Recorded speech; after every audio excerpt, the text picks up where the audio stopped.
Mes parents ont offert une Tesla à mon frère et une épave à moi. Il a besoin d'images, disait-il. J'ai alors acheté une Porsche 911 neuve. Mon père a osé me demander de payer leurs dettes. J'ai ri, je ne crois pas, non. Mes parents ont vidé leurs économies secrètes pour acheter à mon frère au chômage un véhicule électrique de luxe tout en me jetant les clés d'un piège mortel rouillé. Ils croyaient que je serais leur plan de retraite. Au lieu de cela, j'ai conduit directement chez un concessionnaire, j'ai acheté une Porsche, et j'ai regardé leur filet de sécurité financière s'évanouir à jamais. Le métal donnait l'impression de se désintégrer dans ma paume. C'était la première chose que j'ai remarquée. Pas le poids des clés, mais la texture granuleuse et oxydée de la rouille s'écaillant contre ma peau. Je les ai fixées, une seule clé dentelée sur une boucle de fil métallique sans boîtier, sans télécommande, juste une pièce de métal qui semblait avoir été draguée du fond d'un lac.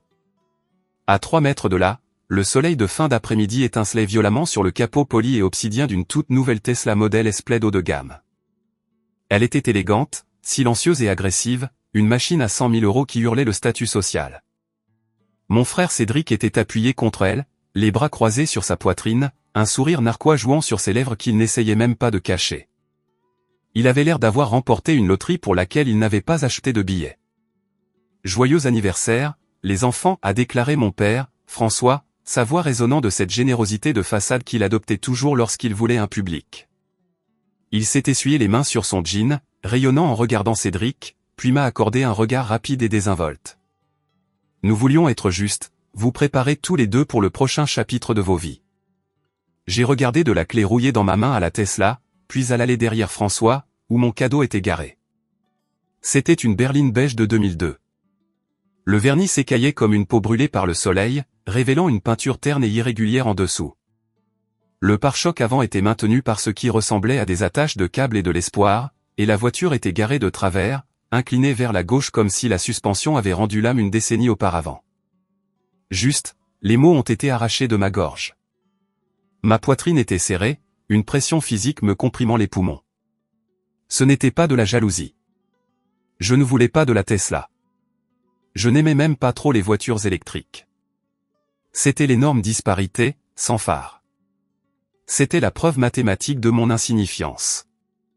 Maintenant, Amélie, ne commence pas, a dit ma mère, Marie, intervenant en descendant du Porsche pour se tenir à côté de François. Elle a lissé son tablier, ses yeux dardant autour du quartier pour s'assurer qu'aucun voisin ne soit témoin d'autre chose qu'un moment de famille heureux. Cédric a besoin d'un véhicule fiable. Il lance son affaire de conseil. L'image est primordiale dans son secteur, tu le sais. Il a 30 ans, maman, dis-je, ma voix tremblant malgré tous mes efforts pour la garder stable. Il n'a pas gardé d'emploi plus de 6 mois depuis qu'il a terminé le lycée. Et vous lui avez acheté une voiture qui coûte plus qu'un acompte pour une maison. C'est un investissement, a aboyé François, son sourire s'effondrant instantanément. Il détestait être remis en question, surtout par moi. Et toi, tu as un travail, un emploi stable. Tu peux réparer cette berline. C'est une spécialité de mécanicien. De bonne base. Cela forge le caractère. Le caractère, ai-je répété, regardant les pneus lisses de la monstruosité beige. Papa, cette voiture n'est pas sûre. Regarde les pneus. Il n'y a plus de sculpture. C'est pratiquement illégal de conduire. Cédric a ri. C'était un son court et sec. Ne sois pas ingrate, Amel. Une voiture est une voiture. De plus, tout le monde ne peut pas gérer la puissance d'une Plaid. Tu la planterais probablement en sortant de l'allée. François a ricané, tapotant Cédric dans le dos. Exactement. Tu vois, lui, il comprend. Nous aidons ceux qui ont besoin d'un coup de pouce, Amélie. Tu as toujours été indépendante. Tu t'en sortiras. Tu t'en sors toujours. Il m'a jeté un chiffon qui a atterri sur mon épaule. Il y a du polish dans le garage si tu veux la faire briller un peu. Mais nous allons faire un tour avec la nouvelle voiture de Cédric. Ne nous attends pas pour le dîner. Ils se sont entassés dans la Tesla. François, Marie et Cédric. Les poignées de porte futuristes se sont étendues automatiquement, brillant d'une lumière douce qui semblait se moquer de la pièce de rouille dentelée dans ma main. Je les ai regardés partir, le moteur électrique fredonnant un air silencieux de supériorité. Ils n'ont même pas regardé en arrière. J'étais seul dans l'allée, les gaz d'échappement de leur négligence m'étouffant plus que n'importe quel moteur à essence ne l'aurait pu. J'ai regardé la berline. J'ai regardé la maison que je les avais aidés à peindre l'été dernier. J'ai regardé le jardin que j'avais payé pour faire paysager pour leur anniversaire. Ce n'était pas juste une voiture. C'était un reçu pour 30 ans passés à être la pensée secondaire. La chaleur à l'intérieur de la berline de 2002 était suffocante. Je conduisais depuis seulement 15 minutes et mon chemisier me collait déjà au dos. J'avais essayé d'allumer la climatisation, mais le seul résultat avait été un sifflement aigu provenant des bouches d'aération, suivi d'un souffle d'air chaud et poussiéreux qui sentait la souris morte et le mildiou. Je l'ai rapidement éteint, baissant les vitres à la place. La manivelle manuelle côté conducteur était raide, résistant à chaque tour, et la vitre passager n'a pas bougé du tout. Je me suis engagé sur l'autoroute, agrippant le volant si fort que mes jointures sont devenues blanches. La direction était lâche, instable. Chaque fois que la voiture dépassait les 60 km/h, tout le tableau de bord tremblait violemment, le plastique cliquetant à un rythme chaotique qui me crispait les dents. Je pouvais sentir chaque rainure de la route à travers le siège, la suspension étant inexistante. J'ai vérifié le rétroviseur. Un morceau de ruban adhésif le maintenait en place, mais la vibration de la voiture le faisait constamment pencher, m'obligeant à le réajuster en permanence pour voir la circulation derrière moi. Ça forge le caractère, avait dit François. J'ai laissé échapper un rire amer et sec qui fut avalé par le rugissement du vent s'engouffrant par la fenêtre ouverte. Caractère. C'était leur mot de code pour négligence.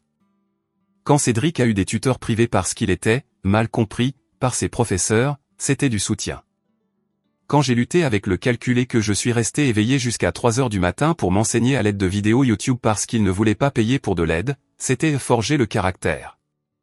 Quand Cédric a eu la suite parentale au sous-sol avec la salle de bain privative, c'était parce qu'il avait besoin de son espace. Quand je dormais dans la petite pièce qui était techniquement un placard converti, c'était parce que j'étais facile à gérer. Un SUV de luxe m'a dépassé et le courant d'air a fait dévier dangereusement la petite berline beige vers la droite. J'ai lutté avec le volant, mon cœur tambourinant contre mes côtes. Ce n'était pas seulement une insulte, c'était dangereux. Il m'avait mise dans un véhicule dangereux à conduire, et il dormait paisiblement la nuit, pensant qu'il m'avait rendu service. J'ai pris la sortie suivante, ayant besoin d'un moment pour respirer. J'ai dirigé le tas de ferraille cliquetant vers le parking d'une station-service, les freins grinçant assez fort pour faire tourner les têtes. J'ai coupé le moteur. Il a crachoté et toussé pendant 3 bonnes secondes avant de finalement s'éteindre et j'ai posé mon front sur le volant. Mon téléphone a vibré dans mon sac. Je l'ai sorti. C'était un SMS de Marie. J'espère que tu es bien rentré. N'oublie pas, nous avons besoin que tu viennes ce week-end pour aider à installer la borne de recharge de Cédric. Papa ne veut pas payer d'électricien, il dit que tu es doué avec les fils. J'ai fixé l'écran. Doué avec les fils. C'était ainsi qu'il me voyait. Utile, pratique, la fille qui travaillait avec les ordinateurs et les trucs techniques. Pour eux, ma carrière était un vague flou de dactylographie et de réparation de routeurs Wi-Fi. J'étais le support informatique. J'étais celle qui réparait l'imprimante. J'étais celle qui installait la Smart TV. Ils n'en avaient aucune idée. Ils ne savaient pas que, doué avec les fils, signifiait en réalité que j'étais architecte de solutions senior pour l'une des plus grandes sociétés de fintech du pays. Ils ne savaient pas que ma prime trimestrielle du mois dernier était supérieure à ce que François gagnait en un an au sommet de sa carrière. Je ne leur avais jamais dit, pas explicitement. Je conduisais une modeste berline, qui était actuellement au garage pour une révision de routine, d'où la raison pour laquelle j'étais chez eux pour chercher une voiture. Je portais des vêtements simples. Je louais un appartement agréable mais discret en ville. Je gardais ma vie privée parce que je savais que s'ils comprenaient l'ampleur réelle de mes finances, je cesserais d'être leur fille et deviendrais leur distributeur automatique.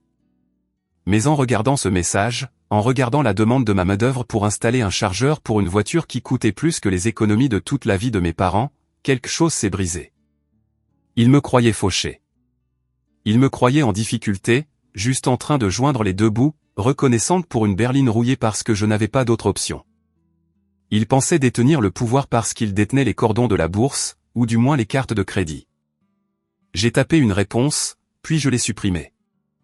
Mais ils avaient oublié une chose cruciale, ai-je murmuré à la voiture vide et étouffante.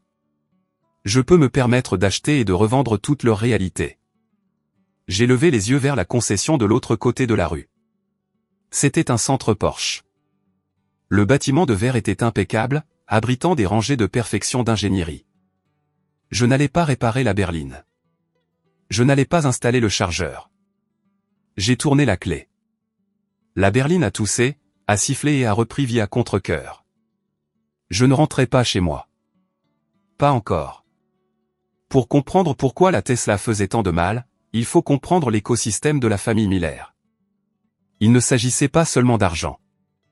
Il s'agissait de la monnaie de l'affection. Et j'étais en faillite depuis ma naissance. Cédric était le premier-né, le fils, l'héritier d'un royaume qui n'existait pas. François, mon père, était un homme obsédé par les apparences. Il avait travaillé dans la vente de niveau intermédiaire toute sa vie. Toujours à la recherche du gros coup. Toujours à louer des voitures qu'il ne pouvait pas se permettre pour ressembler au patron qu'il n'est jamais devenu. Pour François, Cédric était sa seconde chance. Il projetait toutes ses ambitions ratées sur mon frère. Si Cédric réussissait, François réussissait. Marie, ma mère, était la facilitatrice. C'était une femme qui croyait que l'amour signifiait supprimer tous les obstacles. Si Cédric ratait un examen, le professeur était partial. Si Cédric était renvoyé, le patron était jaloux. Si Cédric était pris en état d'ébriété, ce qui est arrivé 2 fois, ce n'était que de la malchance et une étourderie de jeunesse. Moi, par contre, j'étais la police d'assurance. Je me souviens quand j'avais 16 ans. Je voulais faire un voyage scolaire à Paris. Cela coûtait 400 €. J'en avais économisé la moitié en faisant du babysitting et je leur ai demandé de compléter l'autre moitié. François m'avait fait asseoir à la table de la cuisine, le visage sévère, et m'avait fait la leçon sur la responsabilité fiscale. L'argent ne tombe pas du ciel, Amélie, avait-il dit, pointant un doigt vers moi. Nous avons une hypothèque. Nous avons des factures. Tu ne peux pas t'attendre à des aumônes. 2 jours plus tard, Cédric, qui avait 18 ans et venait de mettre sa première voiture à la casse, est rentré à la maison avec une toute nouvelle installation de jeu qui coûtait 2000 €. François avait ri en l'aidant à l'installer. Les garçons doivent se détendre, avait-il dit quand il m'avait vu regarder depuis l'embrasure de la porte. C'était la dynamique. Je travaillais, j'économisais, je réussissais, et j'étais ignoré. Cédric dérivait, s'écrasait, brûlait, et était récompensé. Mais cette fois, c'était différent. C'était désespéré. Alors que j'étais assise au feu rouge, la berline tournant au ralenti en dessous de moi, j'ai repensé à la conversation que j'avais surprise il y a 1 mois. J'étais dans la cuisine en train de réparer une fuite sous leur évier parce que pourquoi payer un plombier quand Amélie est là et ils étaient dans le salon. Le compte de retraite est maigre, François, avait chuchoté Marie. Sa voix était anxieuse. Ne t'inquiète pas, avait répondu François, sa voix pleine de cette confiance non méritée. Le gros coup de Cédric arrive. Cette histoire de crypto qu'il fait. Et si ça ne marche pas, nous avons Amélie. Elle ne gagne pas tant que ça, n'est-ce pas, a demandé Marie. Elle gagne assez, a dit François. Elle est célibataire. Pas d'enfant. Elle n'a pas besoin de beaucoup.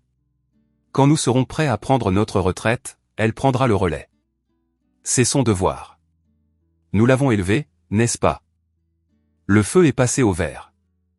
J'ai appuyé sur l'accélérateur et la voiture a fait un bond en avant avec un gémissement. Elle prendra le relais. Ils n'étaient pas seulement en train de favoriser Cédric. Ils étaient en train de cannibaliser leur propre avenir pour financer son présent, misant sur le fait que je serais là pour les rattraper quand ils tomberaient.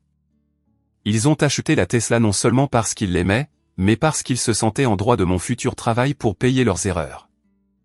Et puis il y avait Cédric lui-même, l'antagoniste de mon histoire de vie, qui ne réalisait même pas qu'il était le méchant parce qu'il était trop occupé à jouer dans son propre film. Cédric était charmant d'une manière superficielle et mielleuse. Il maîtrisait parfaitement le vocabulaire de la culture d'entreprise et de l'esprit d'entreprise. Il parlait de synergie et de disruption tout en m'empruntant 20 € pour l'essence. La Tesla était son accessoire ultime. Il n'avait pas de travail pour se déplacer. Il n'avait pas de clients à impressionner. Il vivait gratuitement dans l'appartement de sa petite amie et consultait sur des projets qui ne semblaient jamais se matérialiser. François et Marie voyaient un visionnaire. Je voyais une sangsue. Mais le plus dangereux chez une sangsue n'est pas son appétit.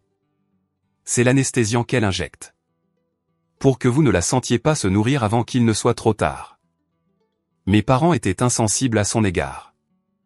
Ils se vidaient financièrement de leur sang, prenaient des deuxièmes hypothèques ou encaissaient des plans d'épargne retraite. Je ne connaissais pas encore la source, mais je savais qu'il n'avait pas 100 000 € en liquide juste pour gonfler son ego. Et les clés rouillées sur mes genoux, c'était eux qui testaient le terrain. C'était eux qui voyaient combien de manque de respect j'allais avaler. Si j'acceptais le piège mortel avec un sourire, si je le réparais et les remerciais, ils sauraient qu'ils me tenaient. Ils sauraient que j'étais docile. Ils sauraient que lorsque la facture de la Tesla arriverait à échéance, ils pourraient me la glisser sur la table et je la paierais. J'ai tourné dans la voie pour le concessionnaire Porsche. J'ai regardé le reflet de la berline beige dans les immenses vitrines du showroom. Elle ressemblait à une tâche, une erreur. Je n'allais pas être leur plan de retraite. Je n'allais pas être le filet de sécurité.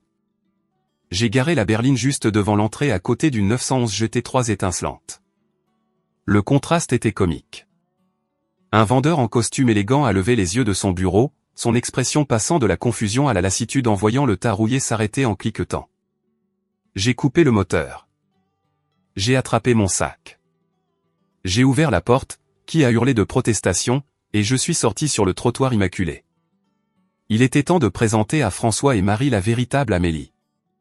Le vendeur s'appelait David. Je le savais parce que son badge était poli à un éclat qui rivalisait avec les voitures sur le sol. Quand je suis sorti de la berline de 2002, laissant une petite flaque de condensation couleur rouille sur leurs pavés impeccables, David s'était approché de moi avec le masque poli et l'as de quelqu'un se préparant à donner des indications à un livreur égaré. « Puis-je vous aider, mademoiselle ?» a-t-il demandé, ses yeux jetant un coup d'œil momentané au désastre beige derrière moi. Il se tenait les mains jointes, agissant comme une barrière physique entre moi et le plancher du showroom. « Oui, dis-je, ma voix calme, me débarrassant du tremblement qui était là seulement 20 minutes auparavant. Je suis intéressé par la 911 Carrera 4S là-bas, la bleue gentiane. » David a cligné des yeux. Il a regardé mon jean, qui était en dénime de haute qualité, mais du jean quand même, et mon simple t-shirt blanc. Il a regardé la berline. C'est un beau véhicule. Cependant, les essais routiers nécessitent généralement un rendez-vous préprogrammé et une vérification de crédit souple, et nous fermons dans 1 heure. Je ne veux pas faire d'essais routiers, dis-je, fouillant dans mon sac et sortant mon portefeuille. J'en ai extrait ma carte, la lourde carte noire en métal anodisé qui restait généralement cachée dans une fente secrète. Je la lui ai tendue. Je veux l'acheter aujourd'hui, tout de suite, en supposant que vous ayez le titre en main et que vous puissiez traiter l'immatriculation par voie électronique. Le regard de David est tombé sur la carte. J'ai vu le moment où la reconnaissance l'a frappé. Sa posture a changé instantanément. Les épaules se sont relâchées, le sourire s'est élargi, la posture de barrière se dissolvant en une accueillante escorte. « Par ici, madame. Puis-je vous offrir un espresso ? De l'eau pétillante ? De l'eau pétillante. Citron, dis-je, le dépassant vers le bureau. » Pendant que David s'agitait frénétiquement pour préparer la paperasse et s'assurer que la voiture soit détaillée pour une livraison immédiate, je me suis assise dans le fauteuil en cuir moelleux et j'ai ouvert mon ordinateur portable. Je ne perdais pas juste mon temps. Le trajet en voiture avait dissipé le brouillard de la douleur, le remplaçant par la logique froide et dure qui me rendait excellente dans mon travail. François et Marie n'avaient pas d'argent. Je le savais de source sûre. François se plaignait de l'inflation du marché et du coût des courses depuis 2 ans. Alors, comment avait-il dépensé 6 chiffres pour une Tesla ? Je me suis connecté à la base de données des registres publics du greffe du département. C'était une recherche simple, vraiment. N'importe qui pouvait le faire s'il savait où chercher, mais mes parents étaient analphabètes en technologie. Ils pensaient que le cloud était du temps qu'ils faisaient. J'ai tapé leur adresse. Les résultats sont apparus instantanément. Mon estomac s'est noué. Date d'enregistrement, hier. Type de document, ligne de crédit garantie par la maison prêt hypothécaire rechargeable, PHR. Prêteur, Apex Prêt et fiducie prédatoire. Pas le vrai nom, mais assez proche. Montant, 150 000 €. Taux d'intérêt variable à partir de 9,5%. J'ai fixé l'écran, les chiffres se brouillant légèrement. Ils n'avaient pas utilisé d'économie. Ils avaient hypothéqué leur maison, la maison qu'ils avaient finalement remboursée il y a 3 ans, pour acheter un jouet à Cédric, et pas seulement un prêt standard. C'était une ligne de crédit à taux variable à haut risque d'un prêteur connu pour approuver les mauvaises décisions. C'était pire que je ne le pensais. Ils ne pariaient pas seulement sur moi pour les aider à la retraite. Ils avaient activement fait exploser leur fondation financière. Ils avaient retiré 150 000 € de la valeur nette de la maison. 100 000 € pour la voiture. Où étaient les 50 000 € restants? J'ai fait une autre recherche. Registre judiciaire. Défendeur, Cédric Miller. Statut du dossier, jugement civil en cours. Montant, 42 000 €. J'ai fermé les yeux et j'ai expiré lentement. Cédric avait été poursuivi en justice. Une entreprise ratée. Une dette? Cela n'avait pas d'importance. Ils avaient encaissé leur maison pour payer ses dettes secrètes et lui acheter un trophée pour le célébrer. Tout est prêt avec les chiffres préliminaires, Mademoiselle Miller, a dit David, faisant glisser une tablette élégante sur le bureau, interrompant mon enquête. Nous sommes prêts pour votre signature. J'ai regardé le total. C'était une somme d'argent exorbitante, une somme irresponsable pour quiconque n'avait pas mon portefeuille. Mais je n'achetais plus une voiture. J'achetais une arme. J'achetais une déclaration d'indépendance visible et indéniable. J'ai signé. Et la reprise, a demandé David délicatement, pointant vaguement vers la fenêtre où la berline beige se trouvait comme une verrue sur le paysage. Mettez-la à la ferraille, dis-je sans lever les yeux. Ou donnez-la à un derby de démolition. Peu m'importe. Dégagez-la de ma vue. Le retour vers la maison de mes parents fut une expérience sensorielle qui frôlait le spirituel. La Porsche ne cliquetait pas. Elle ne sifflait pas. Elle bourdonnait d'une grâce prédatrice. Le bruit de la route était étouffé à un murmure. Le siège en cuir m'enveloppait d'une manière qui ressemblait à une armure. La climatisation était nette et immédiate, refroidissant la sueur qui avait séché sur mon dos. J'avais quitté la maison il y a 1 heure en tant que fille bouc émissaire dans un piège mortel. Je revenais en tant qu'étrangère qu'ils n'avaient jamais pris la peine de rencontrer. J'ai tourné dans leur rue.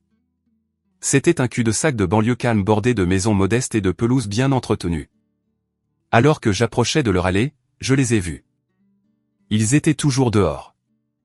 Bien sûr qu'ils l'étaient. La Tesla était le nouvel hôtel, et ils étaient les fidèles.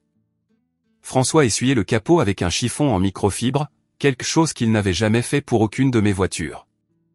Cédric était assis sur le siège conducteur, la porte ouverte, tripotant le tableau de bord massif à écran tactile. Marie se tenait près du parterre de fleurs, tenant un verre de thé glacé, regardant avec un sourire béat.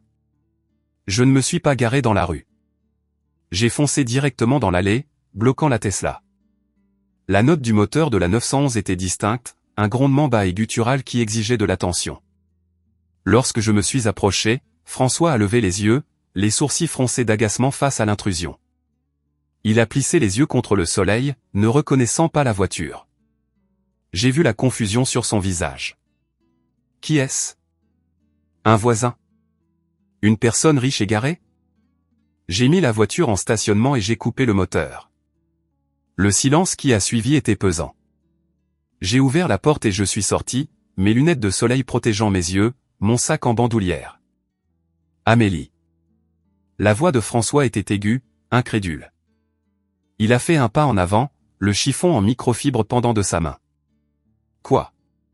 C'est la voiture de qui? Cédric a sorti la tête de la Tesla. Sa mâchoire est tombée. Waouh, c'est une 911 4S. Tu es avec qui? Je ne suis avec personne, dis-je, m'appuyant contre le cadre de la porte de ma nouvelle voiture. J'ai croisé les bras. Je suis avec moi. Marie s'est précipitée, l'air nerveuse. Est-ce que tu as loué ça, Amélie? C'est tellement cher.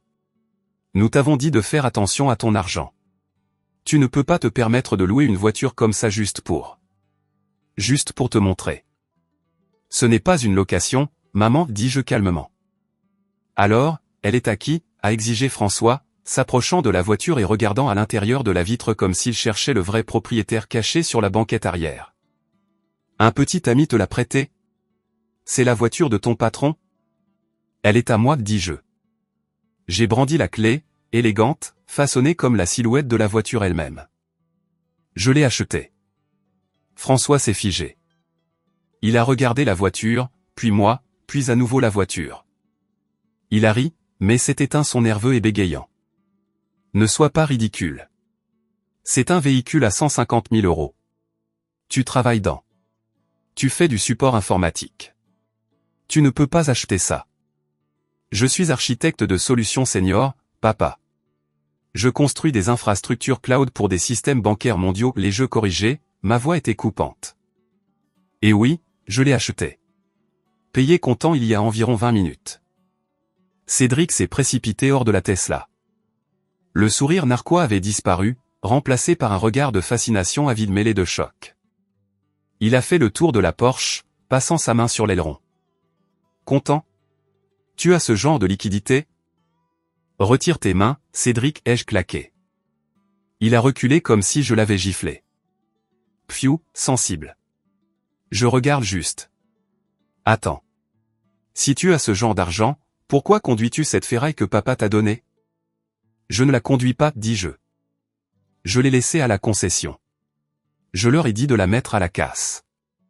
Le visage de François est devenu d'un rouge marbré. Tu quoi? C'était une voiture parfaitement bonne.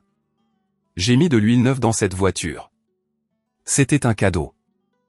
C'était une insulte, papa, dis-je, m'éloignant de la voiture pour pouvoir les regarder tous dans les yeux. C'était un piège mortel avec des pneus lisses et pas de climatisation. Tu as donné à Cédric une Tesla et tu m'as donné un billet pour les urgences. Mais ne t'inquiète pas, j'ai résolu le problème. Tu as ce genre d'argent, a chuchoté Marie, les mains couvrant sa bouche. Ses yeux étaient grands ouverts, mais je n'y voyais pas de fierté. J'y voyais du calcul. Je voyais des calculs mentaux se produire en temps réel. Oui, dis-je. J'en ai. Eh bien, a dit François, bombant le torse, essayant de retrouver la domination qu'il sentait lui échapper. Si tu as tellement d'argent que tu peux le jeter sur un jouet comme ça, alors je m'attends à ce que tu nous rembourses la Tesla puisque tu t'en sors si bien. Le silence qui a suivi la demande de François a été plus fort que le moteur de la Porsche. L'audace de celle-ci flottait dans l'air humide entre nous. Il avait sauté par-dessus les félicitations, par-dessus le « nous n'en avions aucune idée » et avait atterri directement sur « paye-moi ». Vous remboursez, ai-je répété, gardant ma voix dangereusement basse. Pour le cadeau que vous lui avez acheté? C'est une question d'équité, Amélie, a dit François, retrouvant ses marques maintenant. Il a adopté sa posture de chef de famille, pieds écartés, mains sur les hanches. Nous avons dépensé nos économies pour Cédric parce qu'il avait besoin d'un coup de pouce. Nous pensions que tu étais en difficulté, mais visiblement tu as thésaurisé de l'argent tout en regardant ta famille se débrouiller. C'est égoïste. Vraiment? Si tu peux acheter ça, tu peux aider la famille. Nous avons besoin de rembourser le financement de la Tesla. Le financement? J'ai penché la tête sur le côté. Je croyais que tu avais dit que c'était un cadeau payé avec vos économies. François a cligné des yeux, pris au piège. Eh bien, nous avons utilisé une partie des économies et financé le reste. C'est un pré-relais. Juste jusqu'à ce que l'entreprise de Cédric décolle. Arrête de mentir, François, dis-je. Je ne l'ai pas appelé papa. Le titre ne correspondait plus à l'homme debout devant moi. J'ai sorti mon téléphone de ma poche. Je suis au courant du PHR. La couleur a fui le visage de Marie. Elle a tendu la main et a attrapé le bras de François. François. J'ai cherché à la concession, ai-je continué, faisant défiler la capture d'écran que j'avais prise. Apex prêt prédatoire, 150 000 € contre la maison à 9,5% d'intérêt variable. Vous n'avez pas utilisé d'économie. Vous avez hypothéqué le toit au-dessus de vos têtes. Cédric a regardé nos parents, confus. Attendez, quoi? Vous avez dit que vous aviez encaissé des actions. Vous avez dit que la maison était libre de dettes. Tais-toi, Cédric, lui a craché François, puis il a tourné sa fureur vers moi. Comment oses-tu nous espionner? Ce sont des affaires financières privées. Je suis ton père. Et vous êtes fauché, dis-je brutalement. Vous avez contracté un prêt que vous ne pouvez pas vous permettre. Le paiement mensuel de ce PHR va avoisiner les 1500 € juste en intérêt. Vous ramenez 4000 € par mois, papa. Avec les taxes hypothécaires et les services publics, vous ne pouvez pas payer cela. Nous pouvons le payer, a crié François, les veines bombant dans son cou. Et une fois que la firme de conseil de Cédric aura percé. Cédric a un jugement de 42 000 € contre lui à la suite d'un procès, ai-je interrompu, lâchant la deuxième bombe. Cédric s'est figé. Il avait l'air d'un cerf pris dans les phares. Comment sais-tu ça? Registre public, Cédric. Tout est public si vous savez où chercher. Je me suis tourné vers François. Alors, laissez-moi deviner le plan. Vous avez retiré la valeur nette pour payer le gâchis juridique de Cédric et acheté la voiture pour lui donner l'air de réussir, en espérant qu'il escroquerait quelqu'un d'autre pour investir. Et quand les paiements mensuels pour le prêt immobilier commenceraient à arriver, qui allait les payer? Moi. Marie a commencé à pleurer. Ce n'était pas un cri noble. C'était un sanglot de démasquage. Nous voulions juste que tout le monde aille bien. Nous pensions que puisque tu n'avais pas de mari ni d'enfant, ça ne te dérangerait pas d'aider. Tu as toujours été si douée avec l'argent, Amélie. Je suis douée avec l'argent parce que je ne le dépense pas pour des gens qui me traitent comme des déchets, ai-je dit. Petite ingrate. François a fait un pas en avant, levant la main comme pour me pointer du doigt, mais il s'est arrêté quand il a regardé à nouveau la Porsche, le symbole de ma puissance. Il ne pouvait pas me traiter comme une enfant alors que je l'avais dépassé dans toutes les métriques qu'il valorisait. Tu ne peux pas conduire ça ici, a dit soudain Cédric, sa voix maussade. Il s'est dirigé vers la Porsche. Ça a l'air ridicule. Tu ne sais même pas conduire une voiture comme ça. Laisse-moi faire un tour. Je te dirai si on t'a arnaqué. Il a tendu la main vers la poignée de porte. Touche à cette voiture, dis-je, ma voix tombant à un murmure qui portait plus de menaces qu'un cri, et je la ferai remorquer à la fourrière et la déclarerai volée. Et étant donné ton casier, Cédric, je ne pense pas que tu veuilles que la police s'en mêle. Cédric a retiré sa main. Tu es en train de déchirer cette famille, a crié François.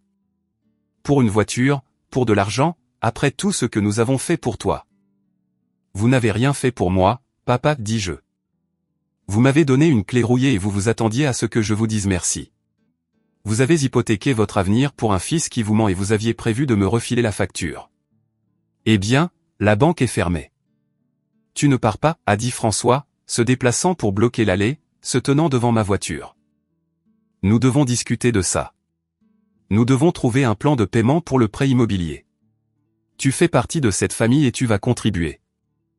Je ne fais pas partie de cette dette, dis-je, remontant sur le siège conducteur. Et je ne paierai pas un centime. J'ai démarré le moteur. Le rugissement était fort, autoritaire. François a tressailli, mais il n'a pas bougé. Il se tenait là, le visage rouge, les poings serrés, misant sur 30 ans d'intimidation pour me maintenir en place. Mais je n'avais plus 16 ans, et je ne conduisais pas une voiture qui calait. J'ai enclenché la marche arrière. Bouge, François, dis-je par la fenêtre ouverte. Ou pas, mais je m'en vais. Il m'a regardé fixement, cherchant l'hésitation qui était là autrefois. Il ne l'a pas trouvée. Il n'a vu que le reflet froid de ses propres échecs. Il s'est écarté. Alors que je reculais, les laissant debout dans l'allée un mari sanglotant, Cédric boudant, et François fixant le pavé, je savais que ce n'était pas fini. La réalité ne les avait pas encore complètement frappés. Ils pensaient encore qu'ils pouvaient me faire culpabiliser pour que je revienne. Ils ne réalisaient pas qu'en me montrant la berline rouillée, ils m'avaient montré exactement ce que j'étais à leurs yeux. Et maintenant qu'ils savaient ce que je valais pour le monde, le véritable désespoir était sur le point de s'installer. L'invitation est arrivée 3 jours plus tard. Ce n'était pas un SMS ou un appel téléphonique. C'était une invitation formelle envoyée par email de groupe à toute la famille élargie, tantes, oncles, cousins, et même quelques voisins. Objet, une célébration de nouveau départ. Joignez-vous à François, Marie et Cédric pour un barbecue afin de célébrer la nouvelle entreprise de Cédric et le brillant avenir de la famille Miller. Dimanche, 14 h. J'ai fixé l'écran de mon ordinateur portable dans mon appartement en hauteur, sirotant un café qui avait le goût de la victoire. Ils redoublaient d'efforts. Ils étaient terrifiés à l'idée que les rumeurs de notre confrontation dans l'allée ne se propagent, alors ils créaient une façade de prospérité pour noyer la vérité. Ils avaient besoin de témoins de leur succès afin que si je refusais de payer leurs dettes, je passerais pour la sœur amère et jalouse gâchant leur bonheur. Je n'allais pas y aller. Mon doigt a plané au-dessus du bouton de suppression. Mais ensuite, j'ai vu la réponse à tous de ma tante Linda, la commère de la famille, si fière de Cédric. J'ai hâte de voir la nouvelle voiture dont tout le monde parle. Amélie vient-elle? Marie avait répondu, bien sûr, elle ne manquerait pas le grand moment de son frère. Ils m'utilisaient à nouveau comme accessoire. Si je ne me montrais pas, ils inventeraient une histoire sur le fait que j'étais instable, non solidaire ou en difficulté. Si je venais, ils s'attendaient à ce que je sois aimable devant un public, misant sur la pression sociale pour que je me taise sur le PHR et la dette. Ils avaient oublié la règle la plus importante de la guerre, n'invitez jamais un ennemi qui n'a plus rien à perdre dans votre bastion. J'ai répondu, je serai là. Le dimanche est arrivé avec une chaleur étouffante. J'ai conduit la Porsche, bien sûr. Je portais un tailleur pantalon en lin qui criait cadre, un contraste saisissant avec les t-shirts délavés que j'avais l'habitude de porter pour me cacher dans leur maison. Quand je me suis arrêté, la rue était bordée de voitures. La Tesla était garée de manière proéminente sur la pelouse, littéralement sur l'herbe comme une pièce de musée. Je me suis garé dans la rue, m'assurant que ma voiture était visible mais pas agressive. Je suis monté dans l'allée en portant un élégant porte-documents en cuir. La voici, a tonné François alors que j'entrais dans le jardin. Il s'occupait du grill, portant un tablier et embrassait le cuisinier, transpirant abondamment. Il avait une bière dans une main et des pinces dans l'autre.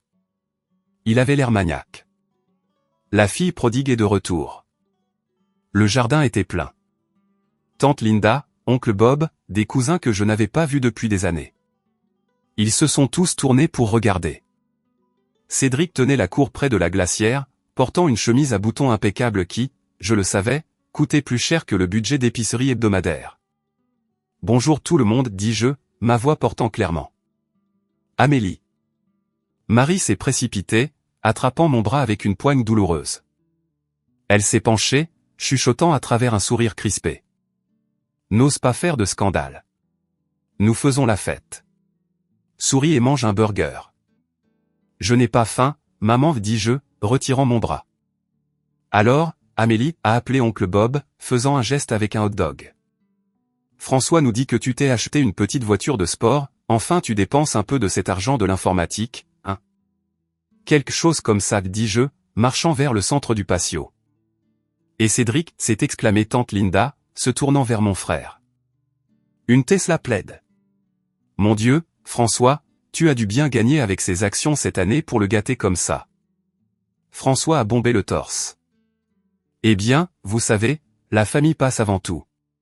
L'entreprise de Cédric est sur le point d'exploser, alors nous voulions nous assurer qu'il ait l'air à la hauteur. C'est quoi cette entreprise exactement, ai-je demandé. Le bavardage s'est éteint. La question était simple, mais le ton a traversé l'humidité comme une lame. Cédric s'est éclairci la gorge, changeant son poids. C'est du conseil en blockchain, des trucs de haut niveau, l'optimisation de la synergie pour les actifs crypto. Fascinant, dis-je, ouvrant mon porte-documents en cuir. Parce que j'ai fait quelques recherches sur Miller Consulting Group. Amélie, arrête, a prévenu François, s'éloignant du grill. Pas maintenant.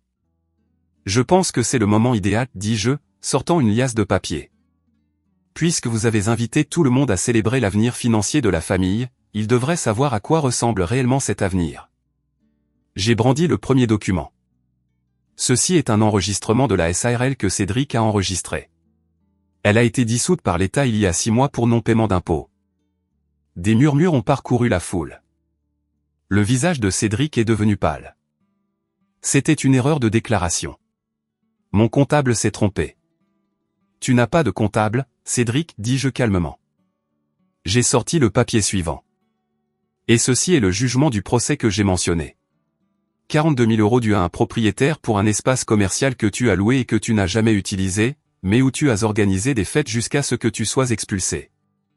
C'est un mensonge, a crié Cédric, sa voix se brisant. Elle ment. Elle est juste jalouse parce que papa m'a acheté la Tesla. Parlons de la Tesla, dis-je, me tournant vers tante Linda. Papa t'a dit qu'il l'avait achetée avec des bénéfices d'action, n'est-ce pas?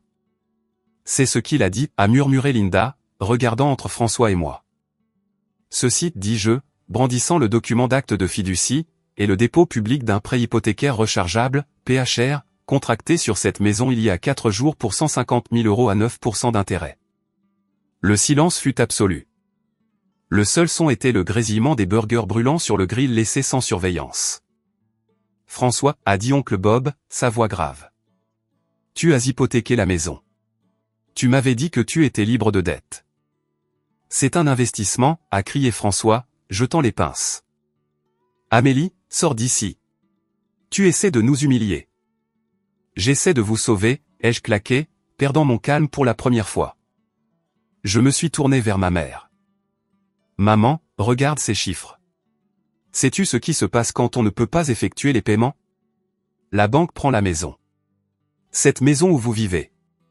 Et Cédric, il ne peut pas payer. Il n'a pas de revenus. Il n'a pas d'entreprise. Il se noie dans les dettes et il vient de vous entraîner avec lui. Marie a regardé les papiers dans ma main. Puis Cédric. Cédric, tu as dit que les investisseurs attendaient juste la voiture. Tu as dit que l'argent arrivait la semaine prochaine. Cédric avait l'air acculé. Il regarda la Tesla, puis ses pieds. Ça arrive. J'ai juste besoin de plus de temps. Amélie ne comprend pas comment fonctionnent les affaires. Je comprends les mathématiques, dis-je. Et les mathématiques disent que vous êtes en faillite. Je me suis tourné vers la foule, vers la famille qui m'avait regardé être le bouc émissaire pendant des décennies. Mes parents ont essayé de me donner une voiture en ruine pour me maintenir à ma place pendant qu'ils se ruinaient pour un mensonge. J'en ai fini. Je ne les tirerai pas d'affaire. Alors, si quelqu'un ici veut prêter de l'argent à François pour payer son hypothèque le mois prochain, préparez vos chéquiers parce que la banque arrive. Amélie. François s'est jeté vers moi, son visage pourpre de rage. Oncle Bob s'est interposé devant lui, le retenant. Calme-toi, François, a dit Bob, sa voix sévère. Elle montre les papiers, François. Est-ce vrai? François s'est arrêté, haletant, regardant autour de lui le cercle de visages qui jugeaient. Il a regardé la Tesla, qui ressemblait soudain moins à un trophée qu'à une pierre tombale. Il s'est effondré, la lutte le quittant. Nous voulions juste qu'il ait une chance, a chuchoté François. Vous lui avez donné une chance, dis-je, fermant mon porte-document. Vous lui avez donné toutes les chances, et il vous a trahi. J'ai regardé Cédric. Il ne regardait pas nos parents. Il regardait son téléphone, essayant probablement de savoir s'il pouvait vendre la voiture avant que la banque ne gèle les actifs. Joyeuse fête de lancement, dis-je. Je me suis retourné et j'ai redescendu l'allée. Derrière moi, j'ai entendu Marie commencer à sangloter, un son profond et guttural de prise de conscience. J'ai entendu François se disputer avec Bob. J'ai entendu le château de cartes s'effondrer. Je suis monté dans ma Porsche, le moteur rugissant, et je suis parti. Je n'ai pas regardé dans le rétroviseur. Je n'en avais pas besoin. Je savais exactement ce que je laissais derrière moi. Les retombées ont été rapides et brutales, exactement comme les mathématiques l'avaient prédit. En une semaine, l'avenir de la famille Miller s'était désintégré. Mon exposition publique au barbecue avait brisé l'illusion à laquelle François et Marie s'accrochaient. Oncle Bob, qui était expert comptable, les avait fait asseoir cet après-midi-là et avait examiné leurs finances. Il m'a appelé plus tard cette nuit-là, sa voix était contenue. C'est pire que ce que tu pensais, Amélie, avait-il dit. Ils n'ont pas seulement pris le PHR. Ils ont des dettes de carte de crédit. Ils ont financé le style de vie de Cédric pendant des années avec du plastique à taux d'intérêt élevé. Ils sont insolvables. J'ai ressenti une pointe de tristesse, mais elle était distante, comme lire une tragédie dans un journal. Je sais, oncle Bob, mais je ne peux pas arranger ça. Je ne le ferai pas. Je sais, a-t-il dit. Je leur ai dit. Je leur ai dit qu'ils devaient vendre la Tesla immédiatement. Ils ont essayé. Oh, ils ont essayé.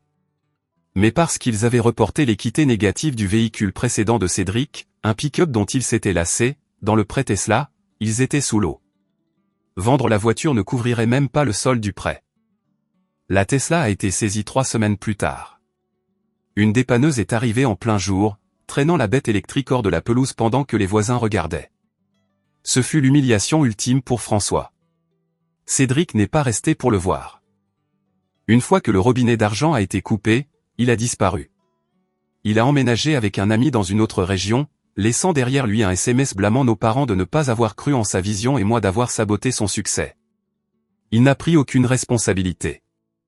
Il ne le ferait jamais. Mais au moins, il était parti et il ne pouvait plus les saigner à blanc. 2 mois après le barbecue, j'ai reçu un appel de Marie. J'étais dans mon bureau à domicile, examinant les plans d'un nouveau centre de données à Zurich. J'ai laissé sonner 3 fois avant de répondre. Allô, Amélie. Sa voix était petite, fragile. Elle avait l'air d'avoir vieilli de 10 ans. Salut. Je ne savais pas si tu répondrais. Je suis là, maman, dis-je, gardant ma voix neutre. Nous avons vendu la maison, a-t-elle dit. Les mots sont sortis en un flot, suivis d'un souffle saccadé. La banque a accepté une vente à découvert pour couvrir le PHR.